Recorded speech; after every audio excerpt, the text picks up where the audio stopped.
Hello बच्चों, let us read this question. This question says in which reaction H2O2 acts as a reducing agent. और हमारे options हैं. Option A Ag2O plus H2O2 giving 2Ag plus H2O plus O2. Option B 2Ki plus H2O2 giving 2KOH plus I2. Option C PbS plus 4H2O2 gives PbSO4 plus 4H2O. Option D H2O2 plus SO2 gives H2SO4. इस question में हमसे कहा गया है कि ऐसी कौन सी reaction है जिसमें H2O2 as a reducing agent act कर रहा है. इस क्वेश्चन को सॉल्व करने के लिए हमें जो की कॉन्सेप्ट रिक्वायर्ड है वो है concept of oxidation and reduction. अब यहां पे अगर हम हमारी पहली रिएक्शन देखें तो वो है कि Ag2O plus H2O2 gives 2Ag plus H2O plus O2. यहाँ पे अगर हम देखें तो इस केस में सिल्वर का जो ऑक्सीडेशन नंबर है वो है +1 और ऑक्सीजन का है -2, क्योंकि ऑक्सीजन का नॉर्मल ऑक्सीडेशन स्टेट होता है -2.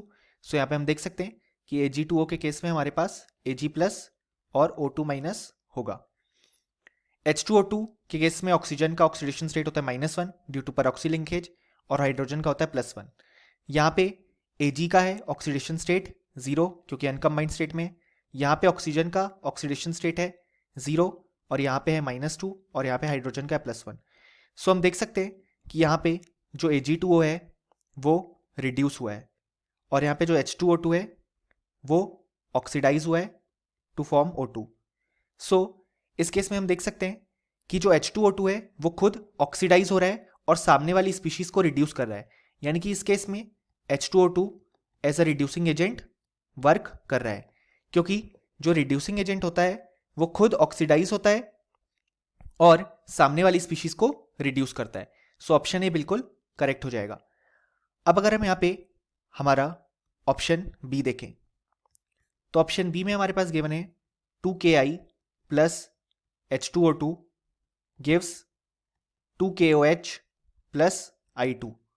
यहाँ पे Ki के केस में पोटेशियम का ऑक्सीडेशन स्टेट है +1, आयोडीन का है -1 जो कि उनका नॉर्मल ऑक्सीडेशन स्टेट है. H2O2 में ऑक्सीजन का है -1.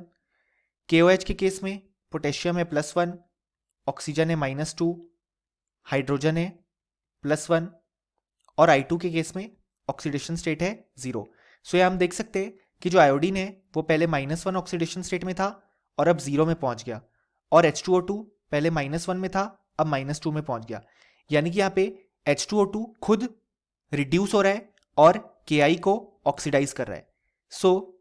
ऑप्शन बी में हमारे पास जो H2O2 है वो as an oxidising agent act कर रहा है और हमें चाहिए रिड्यूसिंग एजेंट वाला ऑप्शन. ऑप्शन बी इनकरेक्ट हो जाएगा.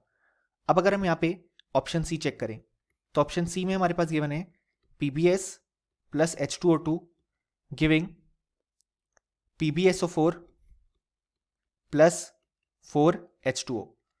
यहाँ पे PbS के केस में जो लेड है उसका ऑक्सीडेशन स्टेट है +2, सल्फर का है -2, H2O2 में हाइड्रोजन का +1, ऑक्सीजन का -1, PbSO4 में लेड का +2 क्योंकि यहाँ पे PbSO4 को हम Pb+2 SO4 2- के फॉर्मेट में रिप्रेजेंट कर सकते हैं. ऑक्सीजन का -2 यहाँ पे सल्फर का आ जाएगा +6. H2O में हाइड्रोजन का +1 और ऑक्सीजन का -2. यहाँ पे हम देख सकते हैं कि जो PbS है वो ऑक्सीडाइज हुआ टू फॉर्म PbSO4 क्योंकि यहाँ पे सल्फर का ऑक्सीडेशन स्टेट है -2, यहाँ पे +6, और जो H2O2 है वो रिड्यूस हुआ टू फॉर्म H2O. यहाँ पे भी H2O2 खुद रिड्यूस हो रहा है, सामने वाली स्पीशीज को ऑक्सीडाइज कर रहा है, यानी कि वो यहाँ पे as an oxidising agent act कर रहा है. ऑप्शन सी हमारे पास इनकरेक्ट हो जाएगा. अब अगर हम लास्ट रिएक्शन देखें जो कि ऑप्शन डी, वो है H2O2 plus SO2 giving H2SO4. यहाँ पे इस केस में हाइड्रोजन का ऑक्सीडेशन स्टेट है +1, ऑक्सीजन का है -1, सल्फर के केस में यहाँ पे है +4 और ऑक्सीजन का है नॉर्मल ऑक्सीडेशन स्टेट -2. H2SO4 के केस में हाइड्रोजन का है +1, सल्फर का है +6 और ऑक्सीजन का है -2. सो यहाँ पे हम देख सकते हैं कि सल्फर पहले +4 में था, अब +6 में चले गया। हाइड्रोजन पेरोक्साइड में, ऑक्सीजन यहाँ पे -1 में था, अब -2 में चले गया। यानी कि यहाँ पे भी हो क्या रहा है कि H2O2 खुद रिड्यूस हो रहा है, सामने वाली स्पीशीज को ऑक्सीडाइज कर रहा है। सो यहाँ पे भी जो H2O2 है वो as a oxidising agent act कर रहा है। इसलिए जो ऑप्शन डी है वो भी हमारे पास इनकरेक्ट हो जाएगा।